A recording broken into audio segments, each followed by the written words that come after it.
very short period of time, that he was able to do Lumpy Gravy very early in his career, because even though Freak Out had come out and he was well known and respected by the hipper people in the business, the records weren't big sellers, the early Mothers records.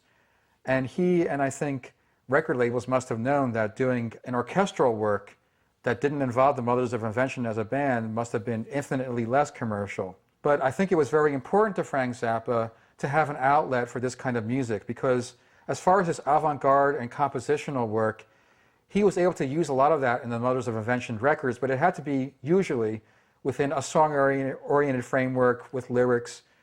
He could do that without compromising himself, but I think maybe his deepest yearning was to do contemporary composition like Edgar Varèse. Zappa's clear maturity as a composer was evident by his inclusion of material that he had written and recorded while in his early 20s. At the very end of the Lumpy Gravy record, there is a version of Take Your Clothes Off When You Dance. That was not actually recorded in 1967. That was actually recorded in 1961 at Paul Buff's studio. Although the musicians are not known who's on that, that is not a recent recording. Many people think it was during those sessions. It's not. In 1968, the Mothers lineup changed again as singer Ray Collins returned to the band, and with drummer Billy Mundy leaving, there was an opening for a percussionist who would work alongside Jimmy Carl Black. The classically trained Arthur Dyer Tripp III had been introduced to Zappa through Mothers engineer Dick Kunk, and like all newcomers, Tripp was invited to audition at the studios. In the studio was Frank, Herbie Cohen, and it was the manager, and this gal named Pamela Zarubica, better known as Susie Creamcheese, although I didn't know that at the time. So we started talking, and Frank asked me what I'd been doing, and I told him about some of my compositions and so forth. He said, well, hey, come here a minute. And he said, would you mind playing a little bit? I says, no, sure, what do you want me to play? He said, well, just come on out. And so we went back out in the studio, and I had 2 sets of drums. And to be honest, I hadn't sat at a set of drums in several years. So I said, well, yeah, I'll play, but I had been thinking about it a lot. And I liked modern jazz, and I had all these pictures and colors and thoughts, in my mind, drum set wise, even though I hadn't actually sat down and worked them out. So plus I like to play free form, and so I said, do you want me to play anything in particular? And he said, no, just play. I said, all right. And so I sat down and picked up the sticks and just started wailing. And went all over the thing and played all these things. And so I couldn't have played. It seemed like about a half an hour, but I'm sure it was like 3 or 4 minutes. And I finally stopped and I sat down, I looked up. And I remember Frank, there was these baffles around the drum kit, and he's standing like this with his arms on the baffle, and he looked down, and his mouth was wide open and his eyes were open like this, and he says, man, he says, you're a monster. And I'd never heard that term before, but I knew what he meant. He had never played rock and roll before in his life. He was a classical, a classical musician, a graduate of Juilliard School of Music, man. And so what I did is I played the beat and Artie played all the other stuff. Frank had freedom to write all this stuff, man, percussion stuff. Like he was, like Edgar Varèse. And he had me there keeping everything anchored, keeping the time happening. And Artie was just out past the moon. Love of my life. One of Art Tripp's first jobs was to record on the next Mothers album, Cruising with Reuben and the Jets, an homage to 1950s West Coast doo-wop music. Issued in November 1968, it was the most atypical Mothers release so far.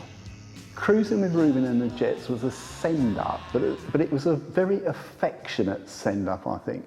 And, Frank had a genuine love of that music throughout his whole life, to the point where he actually revived a lot of those numbers, like The Closer You Are by the Chanels, which he did very late on in his career. On Reuben and the Jets, he actually incorporated bits of Stravinsky and, within the scope of that sort of vocal group. And I mean, a lot of the vocal groups at the time although they were sort of formed by sort of really, you know, non-classical musicians, you know, weren't sort of conservatoire trained, sort of guys that sang for their own amusements on street corners. They were actually quite complicated, I think, and it was something that certainly appealed to Frank as much as, you know, as something by Varèse or Stravinsky or Milhaud or somebody like that did. The closer you are, the brighter the stars in the sky. And darling, Reuben and the Jets is the ultimate Ray Collins vocal performance album. This is where Ray shined. A is the type of music he loved, and B, he was allowed to really let loose and sing. And some of the most amazing songs are on there that Ray sings. And actually, there's a song that Ray wrote called Anything. for you, I could do anything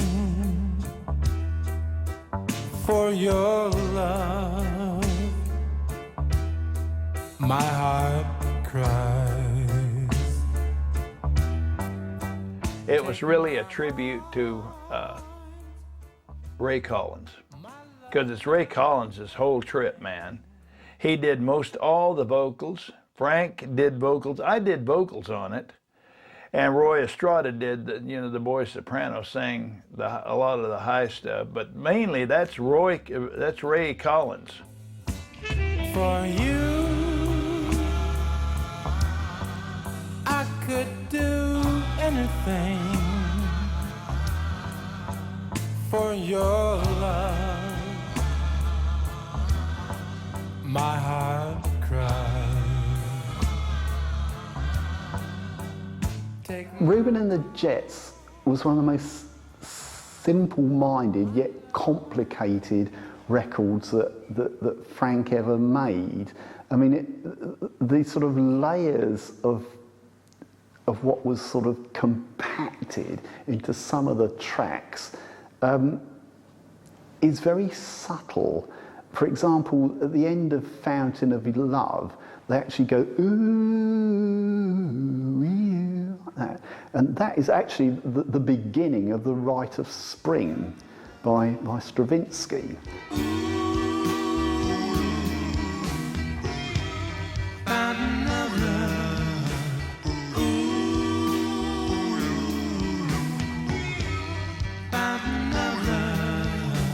Frank Zappa once issued a CD called Does Humour Belong in Music?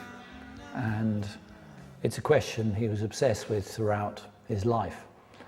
And probably one of the records that's most interesting to consider in this light is Cruising with Reuben and the Jets, because it's regularly taken to be a parody of sweet rock and roll or doo-wop, with the idea that if you do a parody of something, you hate what you're parodying and you only do it to trash it.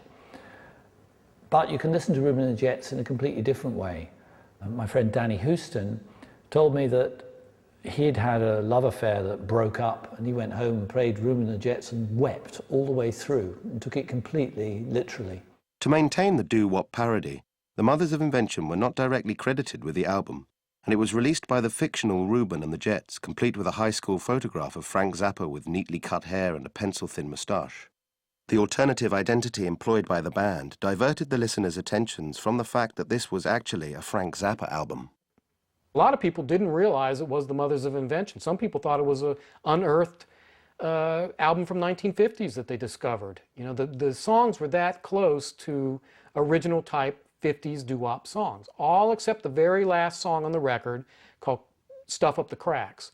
That's the one where they added the guitar solo that was done during the Only in It for the Money sessions.